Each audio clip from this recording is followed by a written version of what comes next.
And this week, I'm joined by Washington Examiner magazine contributing writer Daniel Ross Goodman, who's written a piece that sort of synthesizes two of the biggest news stories of the past week. Daniel, welcome.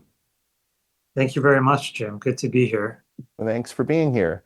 So, when we originally talked about this piece, the incident in Charlotte, which maybe you can explain a little bit for people, uh, was sort of top of mind.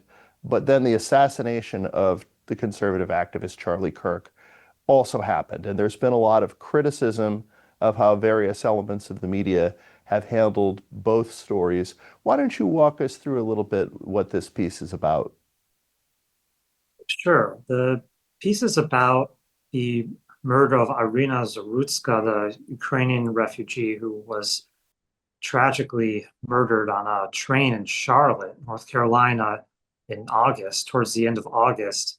And originally, I was just writing about her and her terrible murder. And then in the last couple of days, as I was working on the article before deadline, Charlie Kirk was assassinated as well. So I wrote about that in the context of her murder. Her murder was a case that wasn't covered virtually at all by the mainstream media, which was one of the shocking media narratives of the story. The short story shocking not only on a human level, but on that media level that this uh, murder of a Ukrainian refugee was not covered hardly at all in outlets like the New York Times, CNN, and others.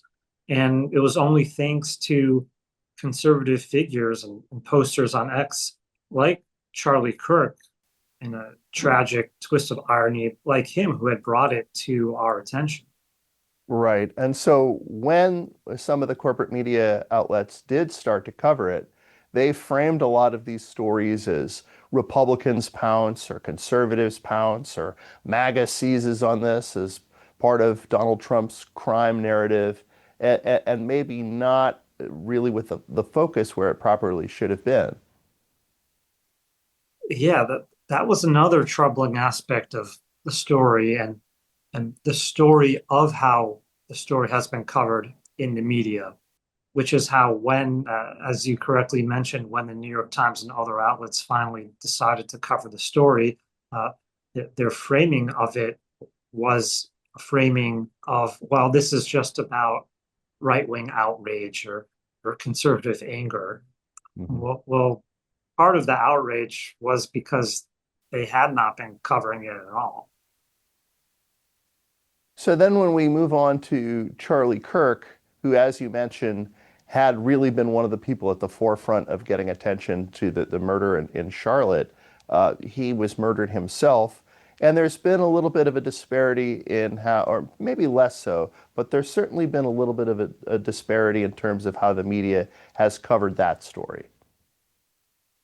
Yeah, I think so. I would give the media a bit more credit so far in how they've been handling the Charlie Kirk story.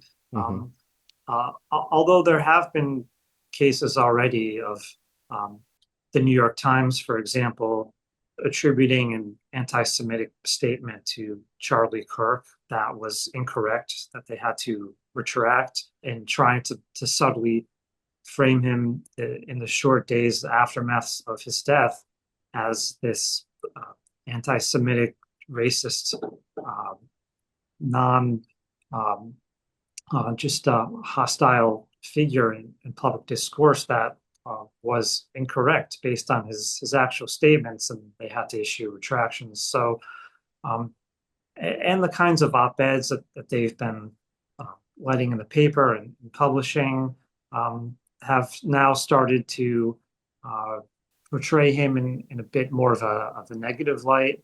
But Hmm. at least initially, the coverage I would say was a bit more fair. There are also a couple of cases. You've mentioned one. There's a Washington Post writer who's been fired for attributing to Kirk a quote he didn't exactly say. MSNBC got rid of Matthew Dowd after Yeah. he had particularly insensitive comments in the immediate aftermath of the assassination. Are we perhaps seeing some level of media accountability here? I think we might finally be. And the case of Matthew Dowd is one that I referred to in the article. Um, uh, I think that the combination of the death of Iryna Zarutska and Charlie Kirk and how they died uh, is a turning point in American history, um, not only in how we approach violence, but in how it's covered and in how some of the people who bring these topics to the forefront of the media are covered. And I think um, the regret by some people in the media of some of the things that they were saying about Charlie Kirk, um, and some of the things they were not saying at all about Iryna Zarutska and the blatant ignoring of her. I think we're finally beginning to see some people in those areas of the media say, well, maybe we've been doing something a little bit wrong. Maybe we need to correct our ways a little bit in how we approach these stories and these figures. And obviously, a lot of these stories get covered through the prism of Donald Trump, who has clearly been one of the biggest news stories in his own right over the past decade. Charlie Kirk was a political ally of the president, really helped him get out the vote, the younger person vote in 2024. Zarutska is less obviously a political figure, but a lot of the initial reporting on her uh, came from a Trump angle. Is the media just too obsessed with Donald Trump? I do think that's a big part of it. Obsessed with Trump and particularly the left wing mainstream media and their coverage of it and figures on the left, as we've seen for so long, uh, their position has often been, well, whatever Trump is for, we're against, Right. and that's been one of the bizarre and troubling aspects of how the broader story of crime in America is being covered and how Trump's crackdown on crime is being covered. You would think that people of all political spectrums would be in favor of reducing crime.